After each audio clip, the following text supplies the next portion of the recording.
disampaikan oleh Ustaz. Kepada Ustaz, maka di aturan.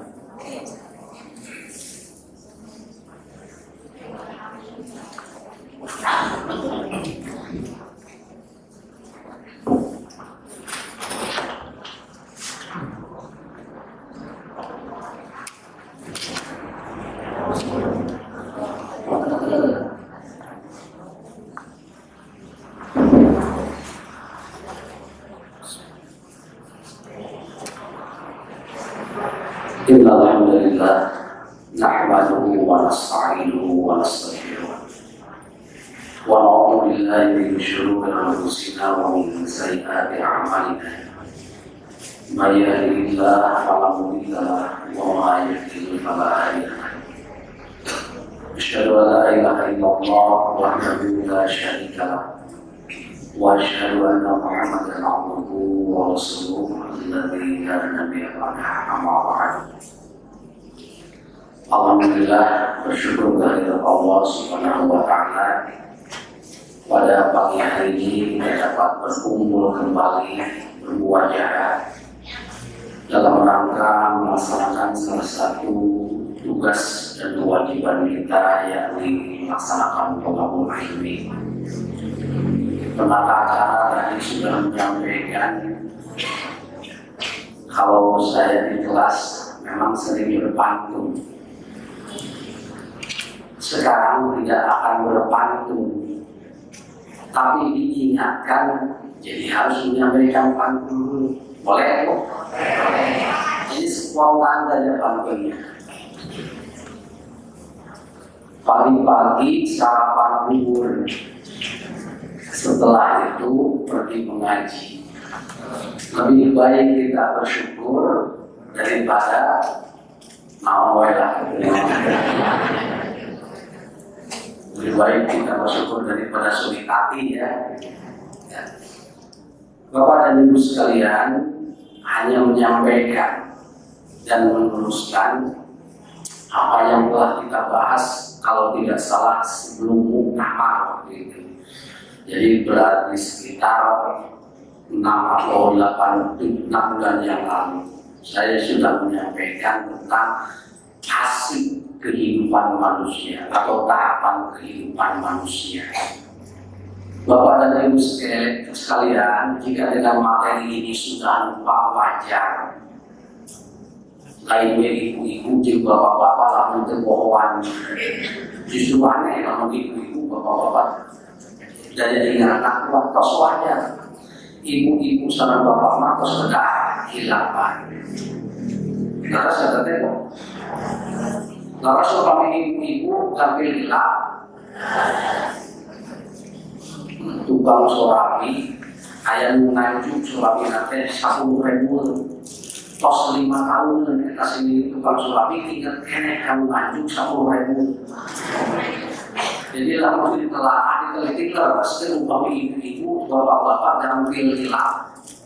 Tapi tukang sorabi sih banyak nganjukin 10.000.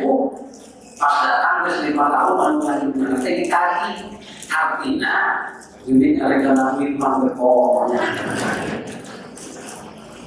Nah, Bapak dan Ibu sekalian, yang sudah kita bahas dulu itu mengenai fase kehidupan manusia itu ada 10 sampai tingkat terakhir. Mulai dari kemarin saya bahas dari alam ruh. Setelah di alam ruh, tingkatan hidup kita itu ada di alam rahim, di alam rahim kita. Tahap ketiga, kita berada di alam dunia. Nah, waktu itu baru disampaikan 3 tahap. Waktu keburu habis. Kalau disampaikan juga tidak akan sampai, tidak akan masuk di pikiran kita. Karena kalau ngaji terlalu lama juga, malah tidak masuk di dalam pikiran dan hati kita. Nah, sekarang ini kita akan melanjutkan tahap selanjutnya. Setelah kita hidup di alam dunia ini, kemarin disebutkan bahwa kata dunia itu berasal dari kata dana, ya dunia, artinya dekat. Apa makna sangat dekat ini menunjukkan bahwa di alam dunia ini kita hidup hanya sementara saja. Musyafadah. Yudabbirul amru minas sama'i ilal ardi tsumma ya'ruju ilaihi fi yawmin kana miqdaruhu alfa sanatin mimma ta'udun. Allah ngatur urusan di langit jeung bumi teh, terus di pengurusan teh diatur para malaikat ilir putih di bumi kalangit anu hitungan teh alfa sanatin mimma ta'udun, 1000 tahun hitungan manusia. 1000 tahun.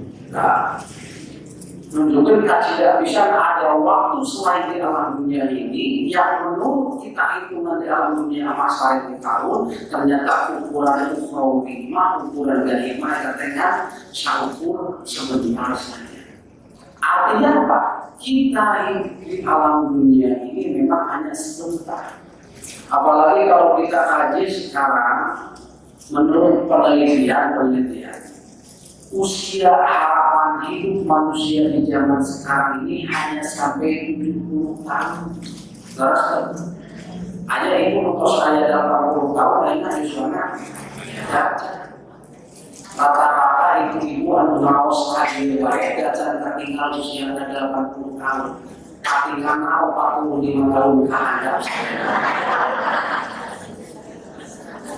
Mungkin ada sekarang kita ibu kadang-kadang sholat atau satu siang apa dulu, jadi ketika kita terus 50 tahun langsung baru.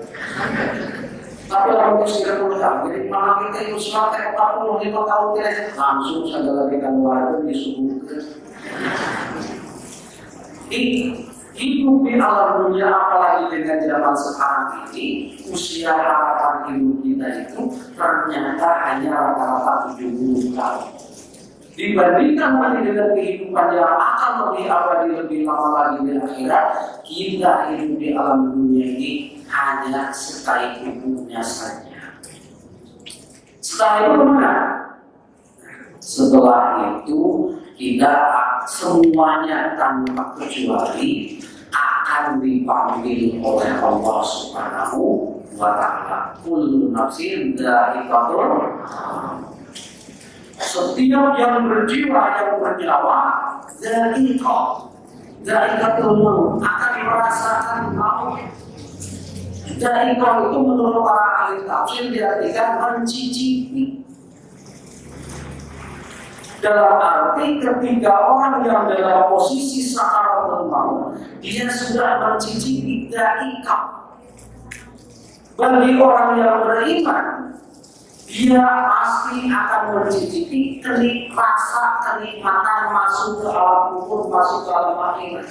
Sudah diperlihatkan pahala-pahala, ganjaran-ganjaran bagi orang yang beramal soleh, tapi hanya baru sedikit saja dari kau. Ketika manusia dalam posisi sakaratul maut. Demikian juga bagi orang-orang yang kafir yang ingat sudah diperlihatkan kepadanya itu siksaan-siksaan, adab-adab yang akan dialami nanti dia setelah hidup di alam kubur, alam akhirat dan selama-lamanya. Tetapi ketika dalam sakaratul maut itu berdaiqah, baru mencicipi karek mawon ibu-ibu banyak akan kami masakan ngaraosan berdaiqah. Dan setiap manusia akan mengalami itu. Setelah itu maka manusia ketika oleh Allah Subhanahu wa Ta'ala dipanggil oleh Allah, masuklah dia di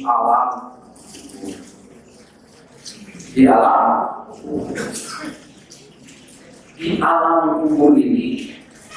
Baik Al-Quran maupun hadis sudah banyak ayat-ayat dan hadis yang menjelaskan bahwa ketika manusia masuk di alam kubur alias meninggal, pertama yakinkan dulu, yakin nggak semuanya kita akan meninggal? Yakin. Ibu-ibu dulu atau saya dulu? Ibu-ibu duluan, saya belakangan, atau saya belakangan, ibu duluan. Yang jelas semuanya pasti tanpa kecuali.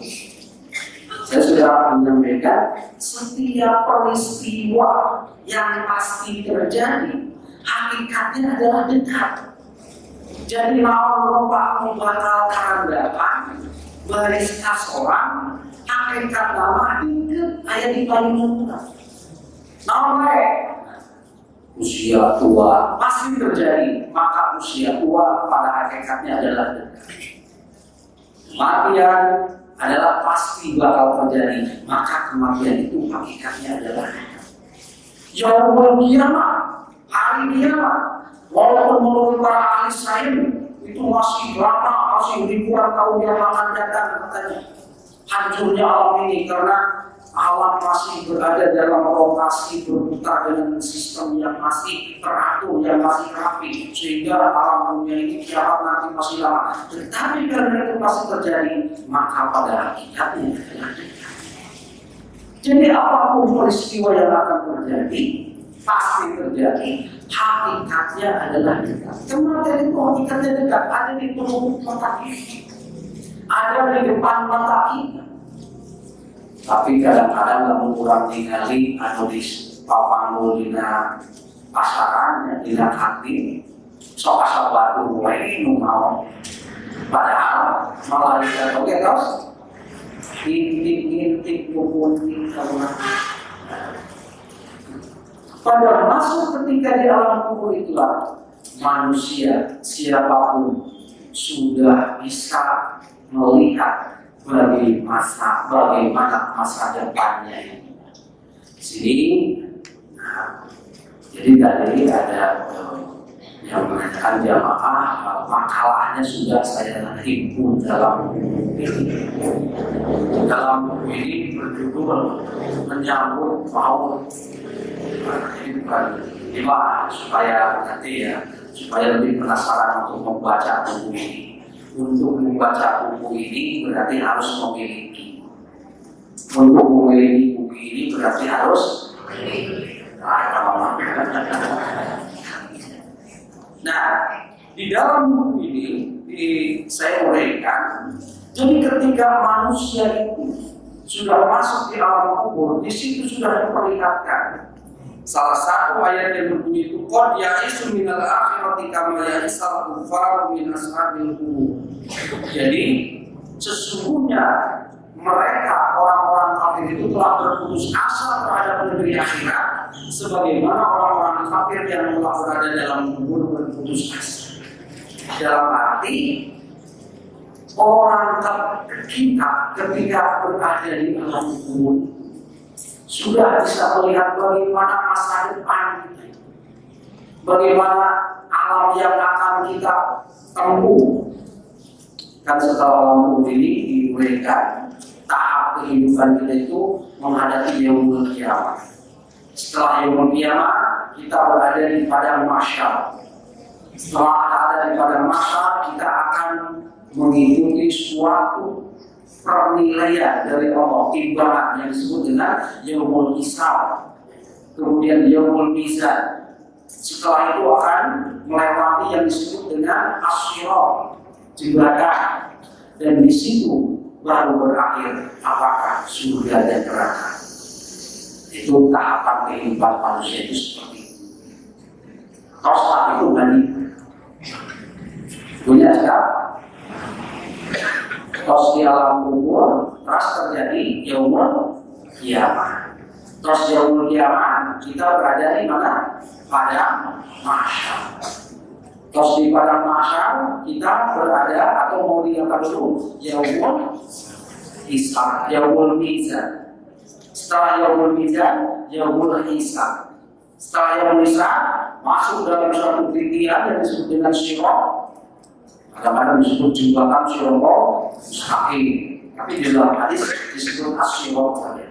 Sirat jembatan. Setelah itu kan nasib manusia itu ditentukan berakhir di ujung neraka atau masuk surga. Sudah. Itu tahapan-tahapan kehidupan manusia. Sekarang kita lihat tiap tahapan ini. Ketika di alam kubur manusia itu sudah bisa melihat bagaimana masa depannya, apakah dia akan menjadi orang-orang yang beruntung ataukah dia akan menjadi orang-orang yang merugi? Maka dalam sebuah hadis lain juga Rasulullah SAW bersabda, ini yang diriwayatkan oleh Utsman. Karena Utsman adalah keadaan Utsman, maksudnya Utsman bin Affan, sahabat khalifah.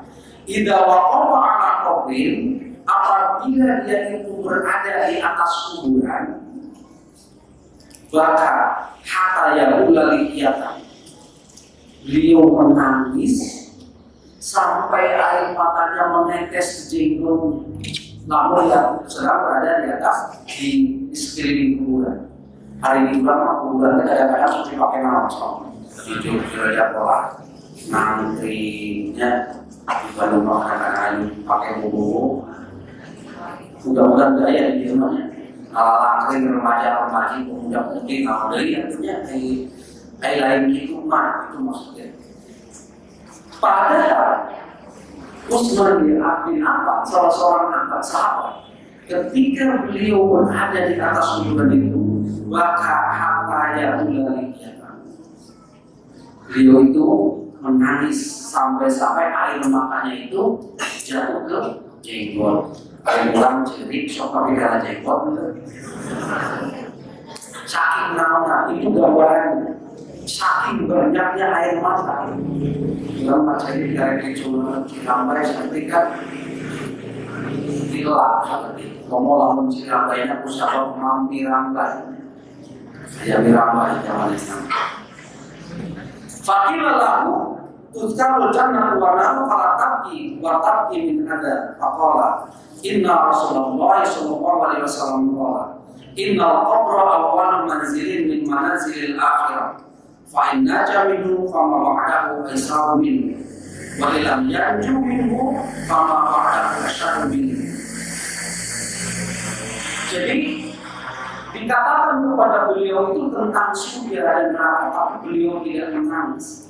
Tetapi yang membuat beliau itu menangis adalah faqala, beliau bersabda, inna Rasulullah sallallahu alaihi wasallam qala, sesungguhnya Rasulullah sallallahu alaihi wasallam pernah bersabda, innal qabra awwalu manzilin min manazilil akhirah.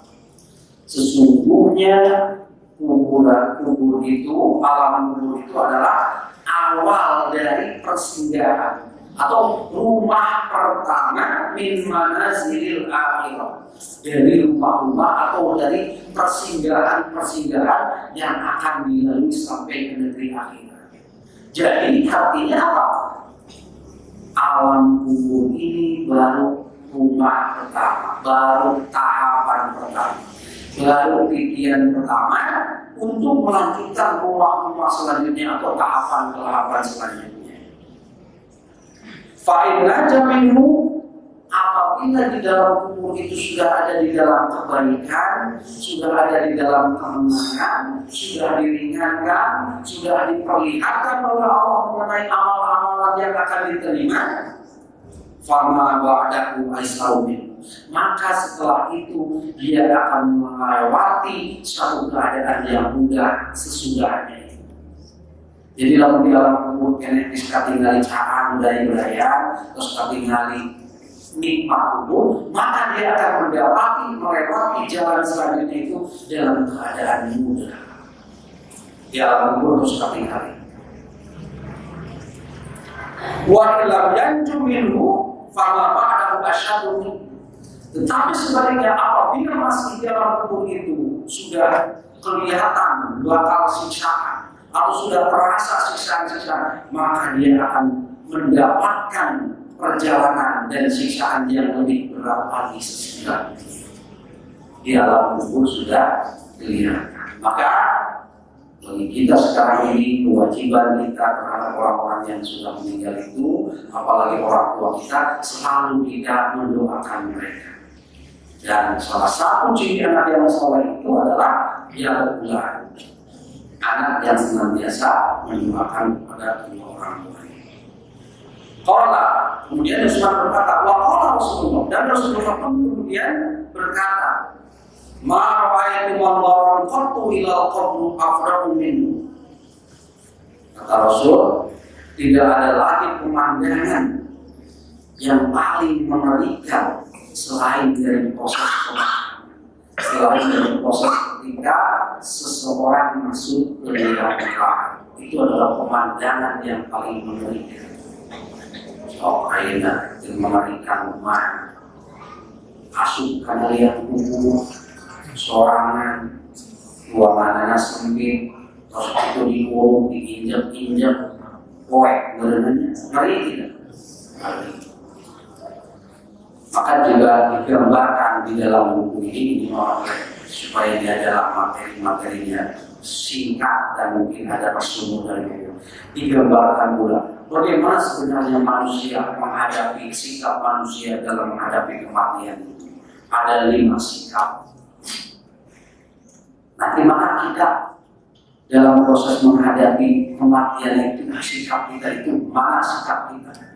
Yang pertama, sikap yang pertama itu adalah ada yang takut karena tidak mau berpisah dengan orang yang dicintai dan harta bendanya. Itu sikap orang yang pertama. Pasti dia tidak mau berpisah dengan keluarga. Pasti dia tidak mau berpisah dengan harta benda yang sudah diperjuangkannya. Itu yang pertama. Maka bagi orang-orang yang tidak mau berhadap dan menghadap kepada Allah, sial juga di dalam Al-Quran. Fa'amaman qadha. Terus selanjutnya inna yawmal fasli kana miqatan. Nanti kita bahas mengenai maksud. Jadi orang-orang yang takut, sikap manusia yang pertama di dalam menghadapi kematian itu adalah ada yang takut karena dia tidak akan berpisah dengan orang yang dicintai, akan berpisah dengan harta bendanya. Kemudian yang kedua itu adalah takut karena kematian adalah peristiwa yang sangat mengerikan. Dan ini digambarkan oleh Rasulullah. Tidak ada yang paling mengerikan dalam pandangan kata Rasul selain dari proses pemakaman.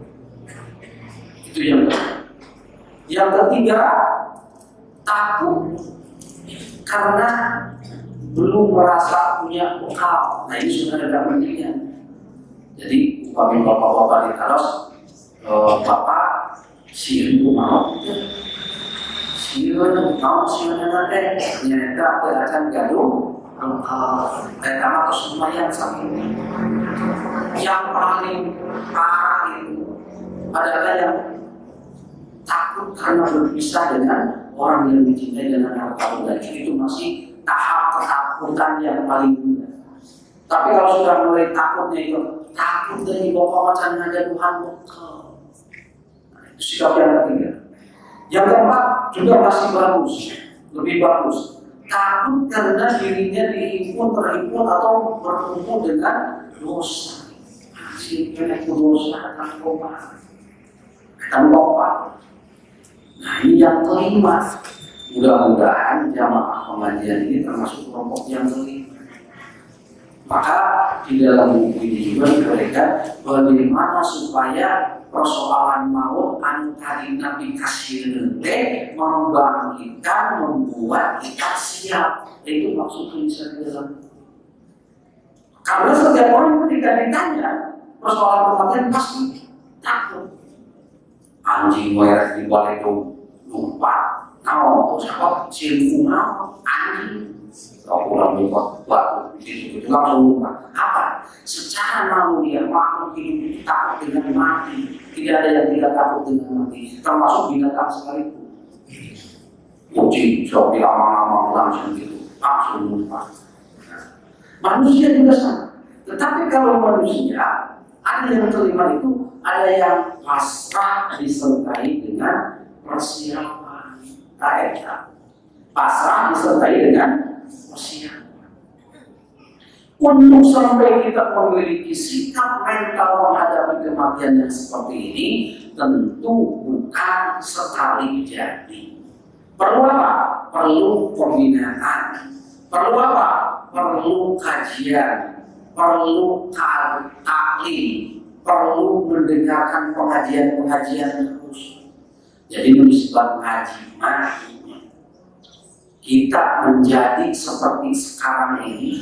Coba mau ditanya bapak-bapak ibu-ibu, cik sadar ngaji teh tiba tiba ke anu ini kakare ayeuna 10 tahun kapan? Hah? Oh, abdi mah di remaja kene oge tos amal Al-Qur'an tiap bulan khatam, hardina terang. Tahajud kekaliwat. Itu alhamdulillah. Tapi kalau ditanya bapak-bapak dan ibu mulai betul-betul sadar diri mengikuti kajian, mengikuti ilmu-ilmu taklim seperti ini sejak kapan? Nah, sampai dari ibu-ibu lakukan perang namanya. Wah, jangan ada api mah. Tadi jangan di amon kene ada isi bumi orang ya begitu. Kan jelas. Proses sampai kita memiliki kesadaran untuk bisa menikmati di dalam Islam, bisa ngaji nikmat, geni ngaji nikmat, ceramah nikmat, membimbing ajaran-ajaran Islam nikmat, itu bukan proses sekali jadi. Ada proses terus pembinaan, terus didengarkan, sampai kita menikmati betul bahwa ngaji tolakul ilmu itu nikmat. Itu prosesnya tidak sekalinya. Sama halnya dengan kita sampai pada satu kesadaran, saya pasrahnya kepada Allah. Saya harus mempersiapkan diri setiap saat, setiap waktu untuk menghadapi kehidupan yang lebih abadi. Itu juga prosesnya tidak sebentar.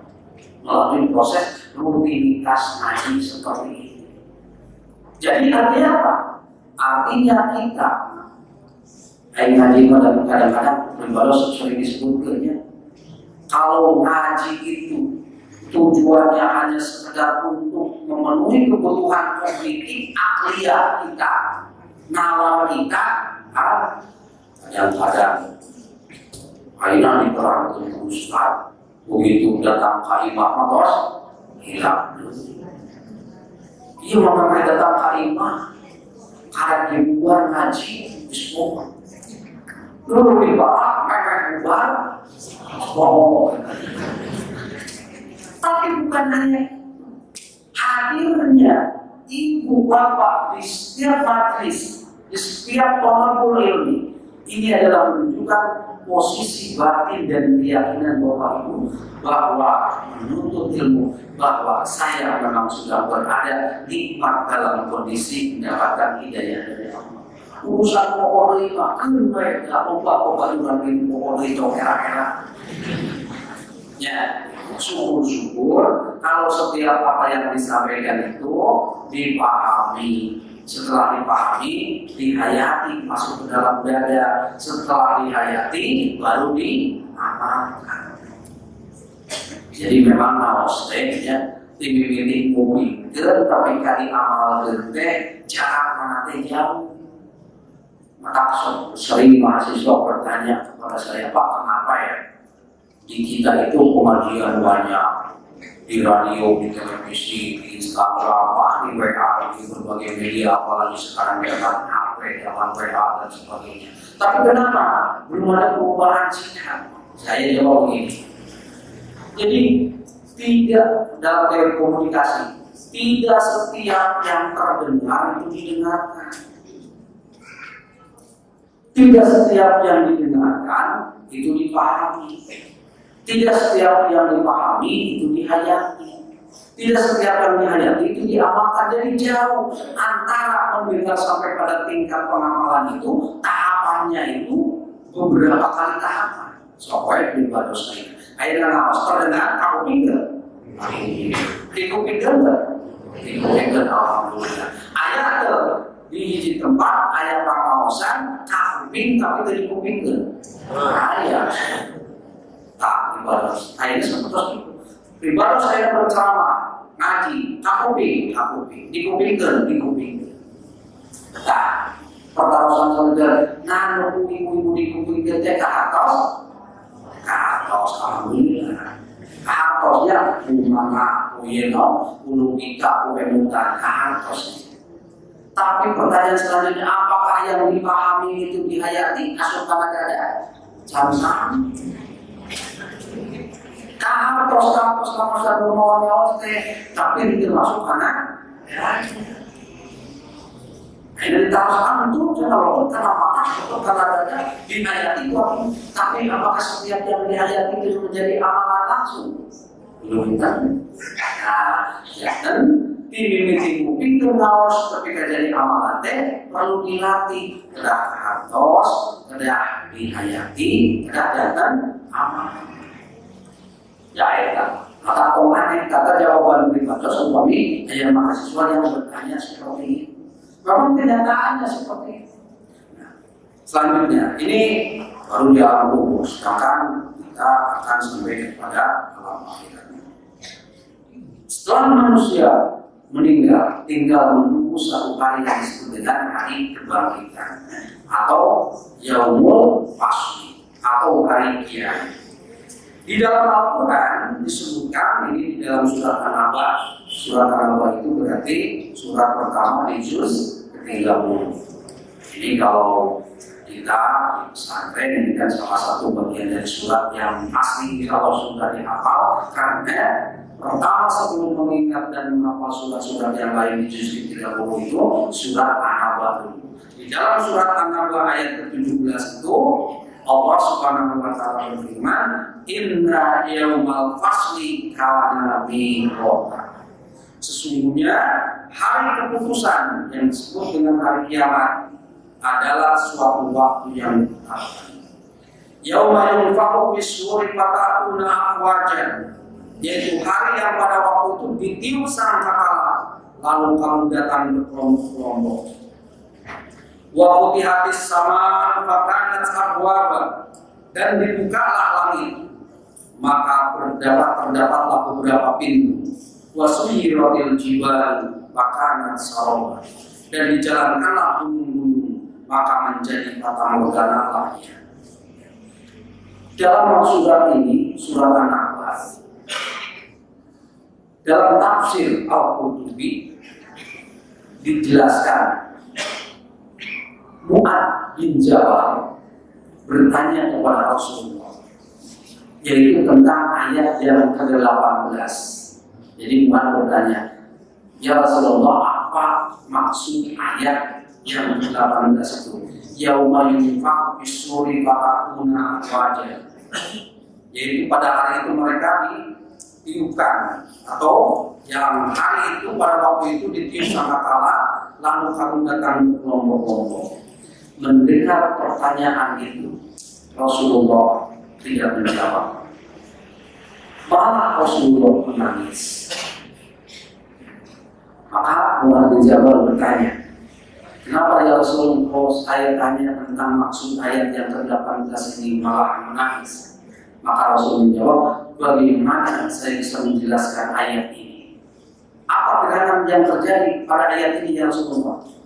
Maka Rasul menjawab, ayat ini menjelaskan adalah nanti pada hari kiamat itu umatku terbagi kepada dua kelompok.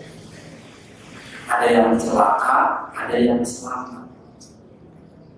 Yang celaka, kata Rasul, itu terbagi lagi menjadi beberapa macam keadaan. Nah, di dalam tafsir Al-Qurtubi dijelaskan. Kata Rasul, nanti umatku itu ada yang celaka dan ada yang selamat. Yang celaka itu akan terbagi lagi menjadi beberapa keadaan, beberapa kondisi. Ada yang berubah wujud, kata Rasul, menjadi monyet. Ada yang berubah wujud menjadi babi. Ada yang kakinya di atas, kepalanya di bawah sambil diseret. Ada yang jadi tuli dan bisu. Ada yang lidahnya menjulur sampai ke dada dan mengeluarkan air liur. Ada yang bau, bahkan lebih bau dari bangkai. Ada yang pakai baju dari aspal dan ketika dibuka melotok sampai kulit-kulitnya. Lalu Mu'ad bin Jabal bertanya, apa saja keadaan orang-orang itu, atau akibat apa keadaan orang-orang umat kita yang sampai terjadi seperti ini? Rasul menjawab, Orang yang berubah wujud jadi monyet karena pekerjaannya menjadi provokator. Nah, provokator menjadi monyet. Orang provokator, orang provokator itu orang yang suka gibah, namimah, mengadu domba. Jadi dalam aku, disuka dia, disuka dia. Jadi bebas saya, kita provokator tingkat desa, provokator tingkat nasional tahu. Oh, nggak jaga apa namanya, bukan politik di lain. Tetapi sikap mental orang yang membuat orang yang tadinya silaturahimnya bagus, persaudaranya bagus, diprovokasi, terpecah, permusuhan, konflik, bahkan sampai berkelahi, bertikai perang. Itu yang kata Rasul nanti pada hari kiamat berubah wujud menjadi manusia. Kalau yang berubah wujud jadi babi, bagaimana ya Mas? Orang yang selalu atau yang ketiga di alam dunianya itu dia sebagai handling. Dan juga orang yang selalu menjadi berubah babi itu karena mereka suka mengurangi timbangan. Orang yang berubah jadi babi kan suka mengurangi timbangan. Berubah wujud jadi babi. Di dalam surat Wailul lil mutaffifin. Nah itu orang-orang yang mengurangi timbangan berubah wujudnya nantinya itu menjadi babi. Kita mengurangi timbangan. Ada menambahkan timbangan sakit. Ada yang bisa mengurangi timbangan sah. Penjual pembeli. Curang ke? Nah, pembeli disebut. Ada yang bisa menambah timbangan sah. Membeli. Soal pasar ibu-ibunya si tukang teh timbangan teh tos seimbang. Nah sok kita ibu-ibu masuk malungkeun mun tomat teh lu. Rumah satu aya bawa kata itu kata kana timbangan teh di alun-alun kencing kita harus kata bicara ridho geus imanna. Ada orang dari hati lalu dikurangi timbangan. Ada yang ngajual dari hati lalu ditambah timbangan untungnya. Nah, itu soal ini. Mampu mukhalafahnya alat ayat ini atau mengurangi timbangan itu bukan hanya mengurangi timbangan, tapi juga orang yang suka menambah timbangan. Tapi maksudnya yang menambah itu adalah yang membeli. Ada yang menambah timbangan mengajual sakilo tos-tosnya mobil untuk tema dikolongkan bisi kurang bagus. Tapi yang tos pas dianggap sudah hadir, tiba-tiba kita minta panganan ibu-ibu teh lu tapi kan ada detik itu dalam ditaros mah mangri dokter untuk pamili gerem-gerem yang mau jadi langganan itu orang yang berubah wujud jadi babi. Orang yang kakinya di atas dan kepalanya di bawah sambil diseret karena mereka adalah rentenir tukang ijon, tukang bangunan. Maka kita harus diuruskan begitu. Sebagai lembaga pendidikan tinggi itu kita membuat salah satu prodi jurusan ekonomi syariah. Dalam rangka apa? Supaya umat terhindar dari rentenir dari riba. Alhamdulillah di tiga negeri IAIP-nya ada program studi atau jurusan ekonomi syariah. Dalam rangka apa? Supaya terjadi di umat itu muamalahnya, jual belinya, pinjam meminjamnya berdasarkan syariah. Didirikanlah ini amanat ketum waktu al-marhum Syekh Siti Hadi Allah ya. Saya ingin di setiap daerah itu ada BMT, Baitul Mal, tampil dalam rangka apa? Menjaga umat supaya terhindar dari rentenir.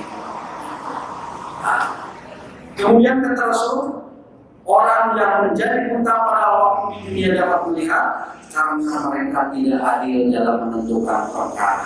Banyak yang tidak adil, banyak. Nu salah dibebaskan, nu benar di penjara. Itu terjadi zaman sekarang. Dan nanti di yaumul kiamat itu mereka akan berubah atau matanya menjadi buta. Bagaimana ya Rasul orang yang tuli? Tahu tuli bisu? Kayak tuli tetorek, kayak bisu, birnya torek, ya. Sama saya ada jam ngobrol dan torek, ya gitu. Ditaruh oke, kayak ngobrol, nu torek, gimana gitu? Terus gimana kan? Terus di pasar, oh saya ini waktu terus di pasar. Nah terus kita harus nutorek, ngejawab nanti diisam jam nutorek. Terus di mana kan? Terus di pasar, saya sih yang terus di pasar. Nah, saya berarti nyambung. Tadi pak bermakna tidak berbicara, tidak bisa mendengar. Akibat apa? Yaitu orang yang selalu di dalam beramal itu ria. Ria teno hayang kapuji itu diri. Kenapa orang yang ria itu mendapatkan siksaan, mendapatkan balasan yang begitu berat? Karena yang dituntut sikap amal dari seorang hamba itu adalah keikhlasan. Yang dituntut ketika hamba beramal adalah dia ikhlas di dalam beramalnya itu, jauh dari sifat ria, ingin dipuji. Karena yang berhak mendapatkan pujian itu hanyalah Allah. Gitu. Kemudian, apa orang yang lidahnya menjulur? Maka Rasul menjawab, karena mereka suka mengobrol janji antara ucapan dan perilakunya bertentangan. Nusuk PHP, ibu, suami ibu PHP, hewannya atau saudara orang ini dan juga padahal dengan PHP itu begitu maka ada. Jadi kalau yang begitu begitu jalannya di pengajian, bapak channel di akhirat nanti waktu kiamat letak nama di semanjangan tapi kata ada bari ngaluarkeun cai mau air liur usah bapak itu pasti gitu. Bisa bapak sering janji sama mak pajak pilih pengajaran menjadi baik. Kata bapak ada atau sampai PHP. Kali di suami kita yang lain, kalau dia akan jadi apa jadi kita aja nggak ada sih sabar ya. Kalau dipakai mau mana suka memakai HP ngumpul, kemudian harapan itu harapan masuk terlalunya kita alhamdulillah begitu. Yang disebut di dalam hadis ini atau di dalam tafsir ini yang PHP itu betul-betul orang yang suka membuat janji, memberikan harapan, dan ketika tidak dikabulkan harapan itu membuat sakit. Kami ibu-ibu mau kami dititipkan suami tetap kita sakit yang kita namanya dan terang atau saya ibu. Nah, itu jadi PHP itu yang disitu yang berubah menjadi menjulur. Kemudian orang yang kaki dan tangannya buntung karena mereka suka menyakiti tetangga. Nah, so menjadikan tetangga. Kumaha menjadikan tetangga teh, lamun pasal, daun-daun pun, lamun beli mobil anyar, arah kaki berangkat dari tetangga. Tadi 8 mobil tidak anyar bersihkan ketika 8 terus. Kenawan supaya tetangga kaki berangkat kaitan jadi tetangga. Gaya dengan orang orang yang digantung di tiang salib, yaitu karena mereka suka menjual rakyat ke penguasa untuk kepentingan dirinya, digantungkan tiang salib. Orang yang apa? Orang yang suka menjual rakyat ke penguasa untuk kepentingan dirinya. Kemudian jadi bapak-bapak langsung ditafsirkan ada satu yang beli zaman pilkada pasti zaman hari untuk menjual rakyatnya yang benar, tapi mudah-mudahan cara obatnya. Tetapi bagi orang yang suka mengatasnamakan, kan paling menyakitkan mengatasnamakan rakyat untuk kepentingan dirinya. Loba tuh kaya, loba Zaman akhirnya mengatasnamakan Rasul saja sampai beliau mengutuk, mengajak bagi orang yang mengatasnamakan diri. Kita saja mengatasnamakan diri kita padahal untuk kepentingan dirinya sakit hati kita. Apalagi kalau sudah berkaitan dengan agama. Man kadzaba alayya muta'ammidan falyatabawa maq'adahu minan nar. Barang siapa yang berkata atas nama dirimu, maka bersiap-siaplah tempat duduknya di dalam api neraka. Nah, ini kan menunjukkan bahwa dalam setiap ibadah dan sebagainya kita harus berdasarkan apa yang Rasulullah ajarkan kepada kita. Nah, kemudian ada orang yang badannya menjadi bau, lebih bau dari bangkai. Bau lebih bau di badan bangkai. Siapakah orang itu ya Rasul? Orang ini adalah orang yang selalu menahan zakat dan tidak mau berinfak. Nah, bau. Orang yang menahan zakat, dia tidak mau berinfak. Nanti kata Rasulullah yang mulia itu, orang yang badannya akan menjadi bau, bahkan lebih bau daripada bangkai. Yang terakhir, orang yang bajunya terbuat dari aspal. Coba bayangkan aspal. Dan kalau dibuka melorot dalam kulitnya, karena mereka adalah orang yang selalu berbuat takabur, sombong. Sombong dengan apa? Sombong dengan kekayaannya, sombong dengan kecantikannya, dengan ketampanannya, sombong dengan jabatannya, atau berbagai hal yang membuat dirinya sombong. Maka sifat sombong adalah sifat yang dimurkai, dibenci oleh Allah. Karena yang berhak al-mutakabir itu adalah Allah Subhanahu wa Ta'ala. Inilah di dalam tafsir surat An-Naba ayat ke-18 itu, sehingga Rasul ketika ditanya oleh Mu'adz bin Jabal, beliau malah menangis karena umatku, kata Rasul, yang celaka juga itu bermacam-macam keadaan kondisi. Ini adalah gambaran. Kemudian, ya ini ketika tahap yang selanjutnya adalah manusia hidup setelah di yaumul qiyamah akan dikumpulkan di padang mahsyar. Ayat Al-Quran, hadis-hadis banyak menjelaskan ini. Padang mahsyar itu adalah kondisi tanah yang rata, gersang, dan di situ matahari bersinar. Tidak ada bahasa sudah menggayat efek paling. Coba jangankan nanti di padang mahsyar. Kalau bapak dan ibu semuanya naik pesawat, nah ya, ada yang pernah, ada yang tidak. Kalau naik pesawat terus pas siang hari, kan pesawat itu berada di atas awan. Kalau sudah berada di atas awan kan berarti matahari itu ada panghalang seperti ini. Coba bayangkan itu, mau dipakai hantu, imunan 5 menit menghindari. Bayangkan nanti di padang mahsyar dengan matahari yang begitu terik, tidak ada penghalang, itu ayat yang kali-kali. Maka sampai Rasul itu juga bersabda, ada 7 golongan manusia nanti yang kelak yaumul qiyamah di padang mahsyar. Di saat orang tidak mendapatkan perlindungan, dia mendapatkan perlindungan. Sahabat 7 golongan teh, iji pamimpin anu hadir, 2 tinggal 7 kapalnya, 2 pemuda anu resep ibadah, 3 jamaah anu hatek dan teh mu'alaqatun bil masjid, tergantung ke masjid. Jadi maksudnya dengan masjid karena dia berada di masjid, ingin memakmurkan masjid, ingin menjadikan masjid sebagai Baitullah yang makmur. Nah itu yang akan mendapatkan perlindungan. Keempat, orang yang bersatu, bersahabat dan berpisah karena Allah. Kelima,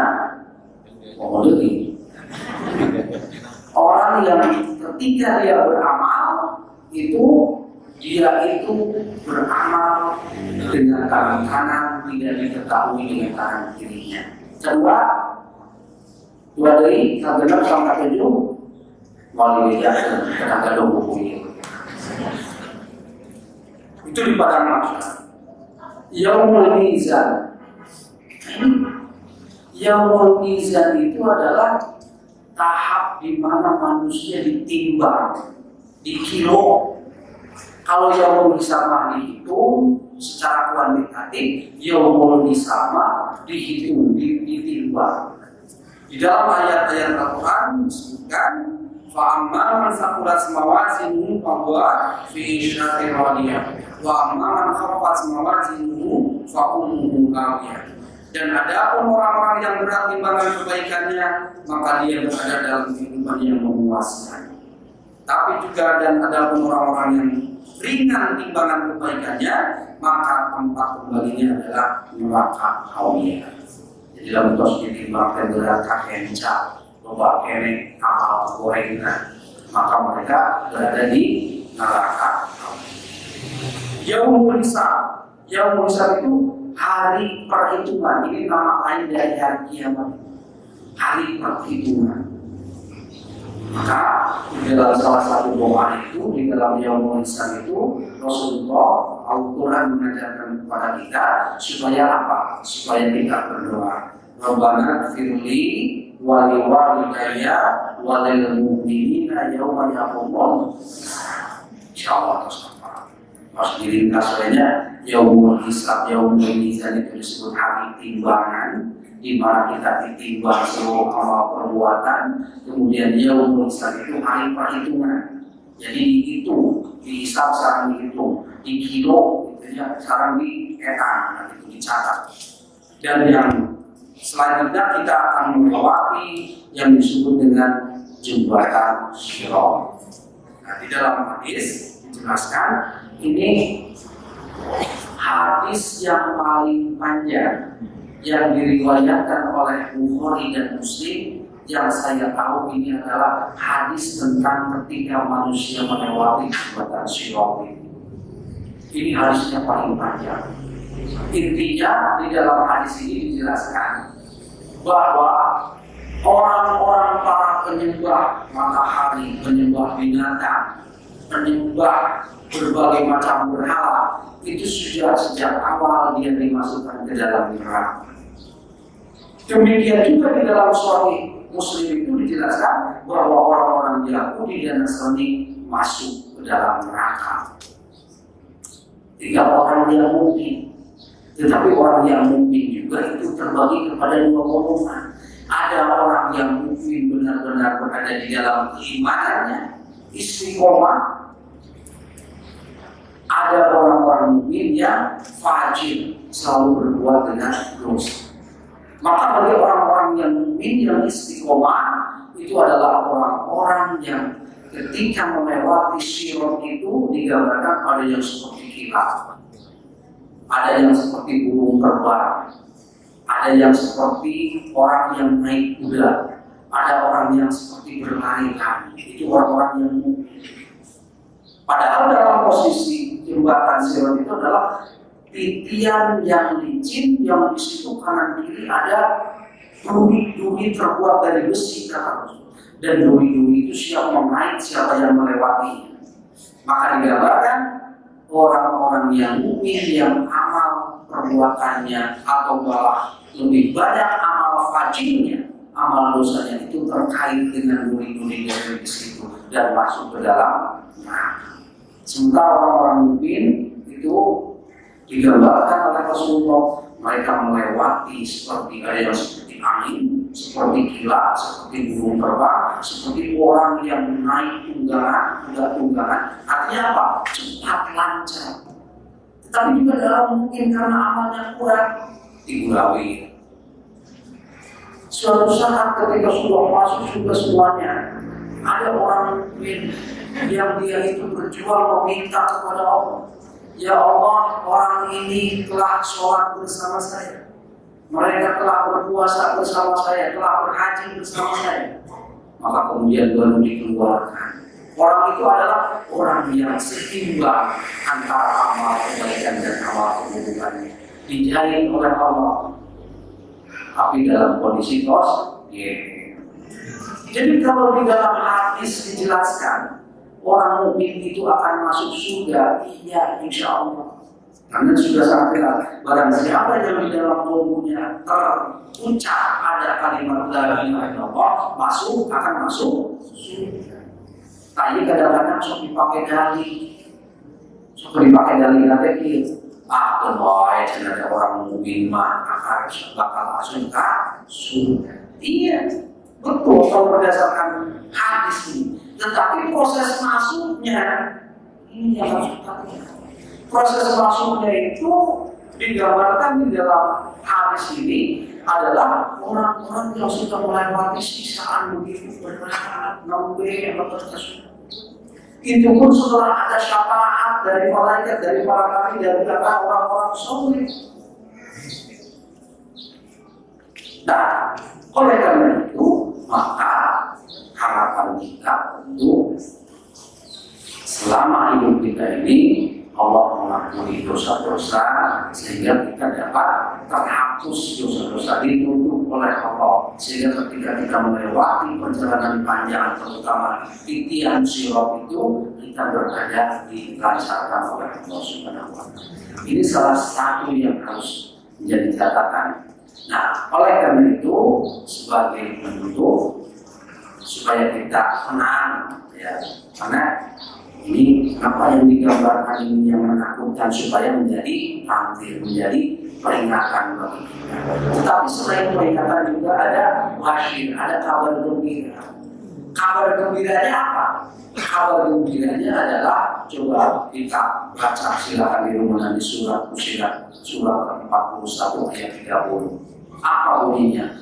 Innal ladzina qalu rabbunallah tsumma istaqamu tatanazzalu 'alaihimul malaikatu alla takhafu wa la tahzanu wabshiru bil jannati allati kuntum tu'adun.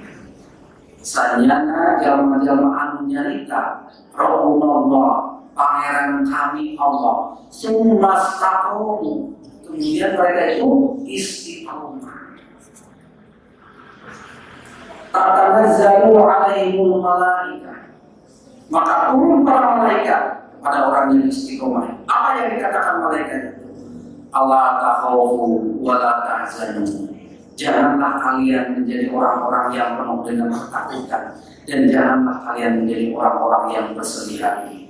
Wabshiru bil jannati allati kuntum tu'adun, dan berilah kabar gembira bagi mereka itu dengan surga yang sudah ditetapkan, surga yang sudah disiapkan. Ayat ini dalam tafsir ternyata berkaitan dengan peristiwa orang ketika dalam posisi sakaratul maut. Jadi malaikat akan membisikkan, berkata kepada orang yang beriman dengan istiqomah itu, ala takhufu wa la tahzanu. Karena pada saat sakaratul maut itu adalah posisi yang dimana setiap jiwa keumpan Nabi. Dalam banyak hadis terangkan posisi di mana setiap orang akan digelincirkan oleh setan, apakah ada di dalam taun atau malah jadi ingkar di dalam posisi seperti ini. Maka bagi orang yang istiqomah itu akan datang turun malaikat, Allah takut, tongsi, wala tajanu, torempan. Bahkan bukan hanya itu, wabshiru bil jannati allati kuntum tu'adun. Sudah digambarkan, diberitakan kabar gembira bagi orang-orang yang istiqomah itu dengan apa? Dengan surga yang telah disediakan. Ini tentu yang menjadi gambaran dan harapan hidup kita. Ini adalah gambaran secara sepintas, ya, sepintas mengenai tahapan hidup manusia. Jadi kita ini hidup manusia itu kita mengulang ya. Satu, kita akan melewati yang disebut dengan alam rahim, alam tubuh. Sudah kan? Sudah.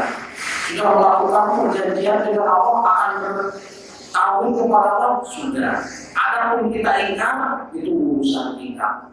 Tapi Allah sudah berjanji dengan kita, sudah melakukan perjanjian dengan Allah. Qalu bala syahidna.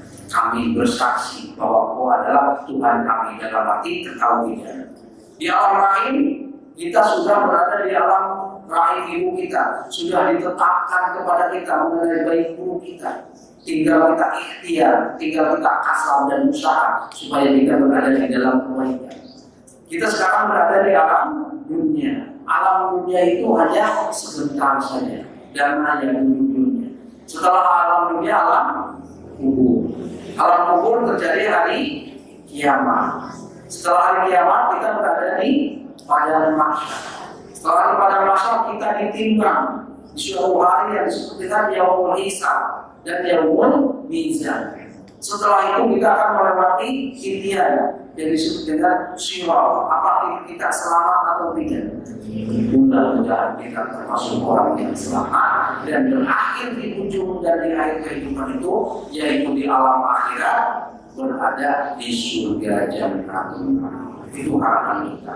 Salah satu hal yang harus kita perhatikan sekarang, mumpung Allah masih memberikan kesempatan dan kesehatan kepada kita, saya sering menutup setiap kali ini dengan salah satu hadis. Kata Rasul, nikmatani maghbunun fihi ma kasrun minan nas asyihabu wal farah. Ada dua kenikmatan yang dengan dua kenikmatan itu banyak manusia yang tertipu. Asyihabu wal farah, yaitu sehat dan waktu yang senggang. Sehat adalah nikmat, tapi dengan kesehatannya banyak manusia tertipu. Merasa dirinya sehat, dia melakukan apapun hingga jatuh sakit. Itulah orang yang tertipu dengan kesehatannya. Ada orang yang tertipu dengan waktunya yang senggang, karena kita merasa masih banyak waktu, biarkan waktu itu lewat begitu saja percuma. Orang di kantor kadang-kadang berpikir, biarkan pekerjaan itu kita kerjakan besok, padahal di esok hari sudah menunggu pekerjaan yang lain. Akhirnya bertumpuklah pekerjaan itu sampai dia harus membereskan pekerjaan itu hingga dia jatuh stres. Seorang ibu ada sesuatu di kamar mandi, kedua yang diisukan, padahal isuknya terus menumpuk celana bapaknya. Kedua yang dikuat tak tambah di celana inci, pakaian kotor bertumpuk, sehingga ketika sudah bertumpuk, pakaian numpuk, pakaian kotor numpuk, ini maka stresnya tinggalin pakaian numpuk, terus kaos kaki kuat. Mumpung Allah masih memberikan kesehatan, waktu yang senggang, maka tiada lain pilihan hidup kita adalah kita memanfaatkan sebaik-baiknya untuk beriman, beramal soleh, supaya kita mendapatkan amal yang banyak untuk menempuh perjalanan yang panjang menuju akhirat nanti. Hidup di dunia ini hanya sebentar saja, dan kita akan melewati fase-fase kehidupan yang masih lama, lebih lama dan lebih panjang. Mudah-mudahan kita dapat memanfaatkan waktu dan kesehatan yang sebaik-baiknya. Demikian, mudah-mudahan yang bisa disampaikan ini menjadi nasihat dan sebagai bentuk informasi juga. Selain dari persoalan-persoalan fase kehidupan ini, di dalam buku ini dijelaskan juga bagaimana tahapan memanage umur, memanage usia. Sebab ada hadis yang mengatakan kalau manusia yang sudah melewati umur 40 tahun berarti dia sudah selamat dari penyakit kusta dan gila. Bagi yang sudah 50 tahun berarti dia sudah dimudahkan segala urusan. Bagi yang sudah 60 tahun akan diterima tobatnya. Jadi bapak-bapak 70 tahun jangan tobat-tobat keneka, keluar tidak umur, tidak fitro sebagai manusia umumnya. Bagaimana cara memanage usia supaya baik menjelang hidup kita husnul khotimah?